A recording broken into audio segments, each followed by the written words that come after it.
C'est aussi hors de nos frontières, en finance, avec la Banque des États de l'Afrique centrale qui est au cœur d'une polémique très vive. Cela en raison d'un recrutement irrégulier de ses agents tout récemment.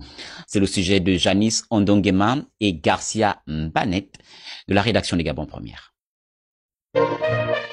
La Banque des États de l'Afrique centrale est dans la panade. Sur la sellette, la gestion frauduleuse du concours interne de recrutement des agents. Le premier mis en cause dans cette affaire est le gouverneur tchadien Abbas Mahamat Toli. Et Jeune Afrique livre les détails de l'affaire tumultueuse dans son édition du 3 août 2022, dont voici le contenu. Dans un courrier daté du 1er août et adressé au gouverneur de la BAC, le président du comité ministériel de l'Union monétaire et président du conseil d'administration de la BAC, le centrafricain Hervé Ndoba a instruit de surseoir de manière immédiate le processus de recrutement en cours au sein de l'organisation. Celui-ci explique prendre cette décision en réaction à des situations dont il est certain qu'elles portent indubitablement et gravement préjudice à l'image de la banque. Selon les documents que possède Jeune Afrique, sur les 30 candidats reçus aux épreuves écrites, 13 sont des membres de la famille du gouverneur de la BAC.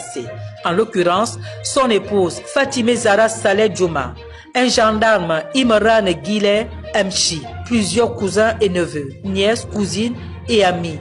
Adam Ali Rosi, le cousin du gouverneur qui avait assassiné un étudiant gabonais à Dakar à coups de couteau. Outre l'entourage d'Abbas Mahamat Toli, d'autres personnalités sont trempées. À l'exemple du vice-gouverneur, le Camerounais Dieudonné Evoumokou et le secrétaire général sortant Désiré Guédon, dont les fils ont été aussi déclarés admis après la phase écrite du concours. Rejetant en bloc toutes ces accusations et surtout faisant de la résistance à l'épreuve de la vérité, le gouverneur écrit à Hervé Ndoba le 2 août qu'il est de sa compétence de recruter, nommer et révoquer le personnel de la BAC et qu'aucun organe ne saurait s'immiscer dans ses attributions. C'est donc clair, Abbas Mahamat Toli refuse catégoriquement de suspendre le processus frauduleux de recrutement en cours, pendant que des cadres de haut niveau chôment, sont assis à la maison, des nièces, beaux-fils, cousins et cousines, même les chauffeurs et les gendarmes sans aucune compétence requise